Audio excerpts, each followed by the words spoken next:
Of Anime here, bringing you my review for My Hero Academia Chapter 273. So, yeah, largely this chapter just was pretty much showed the aftermath and everything that was going on after what happened with last week's chapter. And because of that, it didn't necessarily leave me on the edge of my seat, but at the same time, the thing with this chapter is there's just as much this sense of foreboding, not only because of Shigaraki's display of power, but more the little moments like learning learning that through him being in that tank in that life support tank for so long and him going through the procedure, it's of integrating like the all for one quirk into him. It's actually given him it's actually given Shigaraki more control over his own quirk.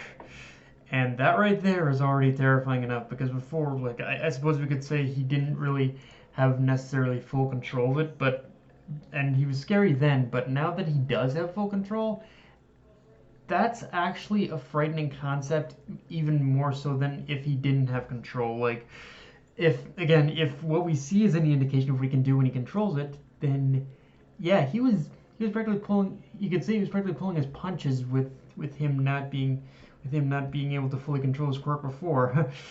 Yeah, I think we're gonna. I think from this point on, I think it's safe to say we're gonna wish for the days where he couldn't fully control his quirk, I guess.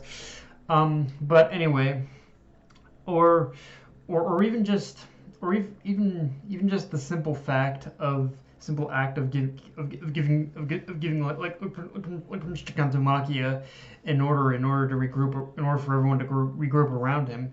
Like, it's in those moments where this chapter really captures a sense of fear and terror from the situation, and how if Shigaraki's display was only a mere demonstration and precursor of what's to come, then we are truly headed down the darkest path that this series has taken thus far from here. Like from here, the Hero Society and really the current age of heroes, this is the turning point where it dies.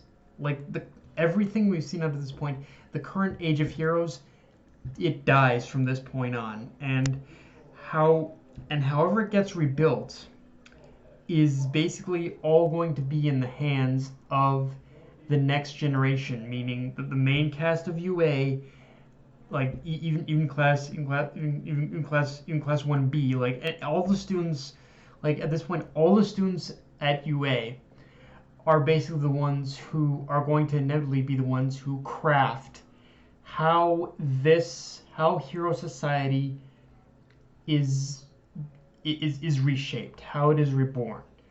And it's one of those where whether you like it or not,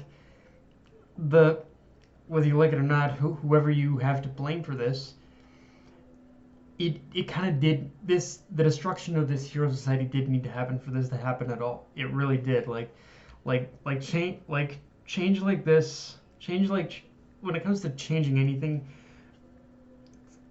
something we could call radical change is sometimes the only way to do it. It really is. Now, let's talk about Toga, because Horikoshi definitely did not shy away from showing how Twice's death really pushed her over the edge with this chapter. And going off what I just said, you can see how the lines between hero and villain are really becoming more and more blurred. I mean, yes, we can perceive Toga's actions right now as villainous, but when you really look at the grand scheme of it, it's only because she was pushed to that extreme by Twice's death, caused more or less by the actions of probably like the hero of this conflict in general, of heroes and villains practically fighting over an ideology of trying to just exist. And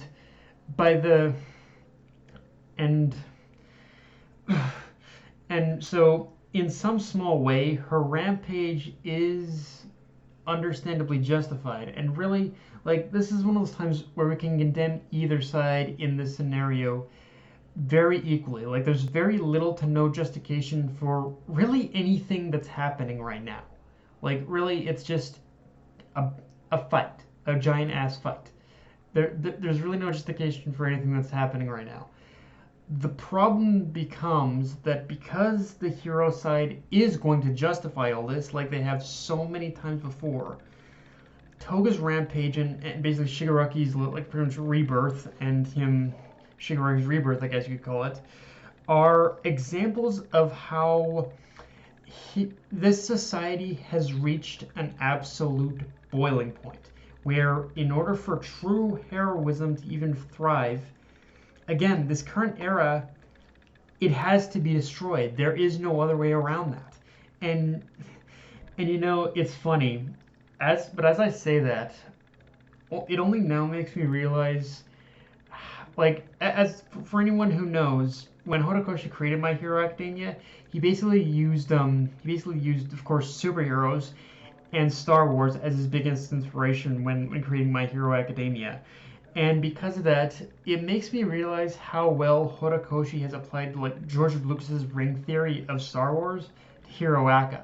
Like, it really is kind of a repeating cycle of the same shit over and over and over again. Like, so it's really kind of intriguing how that has been applied to to pretty much Hiroaka in this way.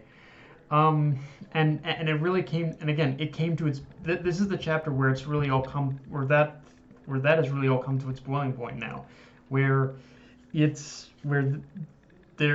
society is going to destroy itself, and it's probably going to repeat the cycle, but the cycle is going to repeat with the next generation of heroes being like the UA students, but it's all up to them as to how they shape this next cycle of heroism.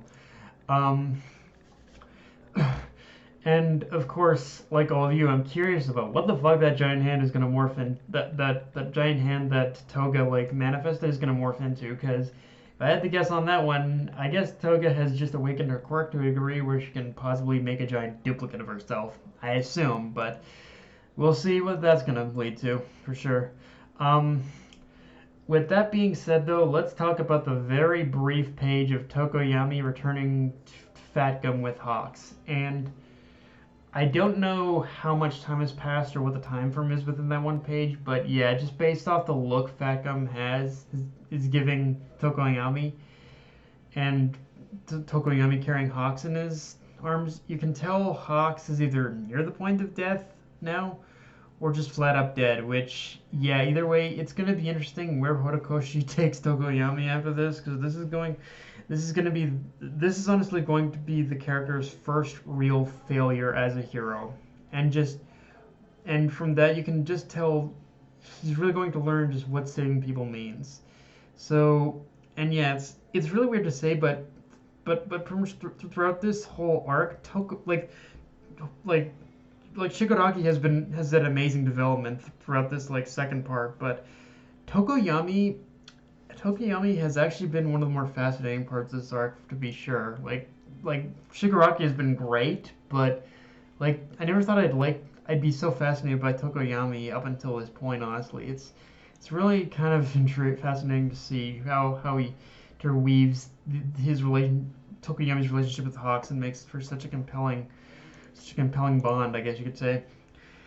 And of course, one of the big things with this chapter is the setup of Endeavor versus Shigaraki. And to start off, I love how just the panel of Endeavor's arrival is so beautifully mirrors the moment where All Might confronted All for One. And just in general, there's a lot about these recent chapters, I have to say, that have really put a lot of the earlier moments of the series into much more vast context than before.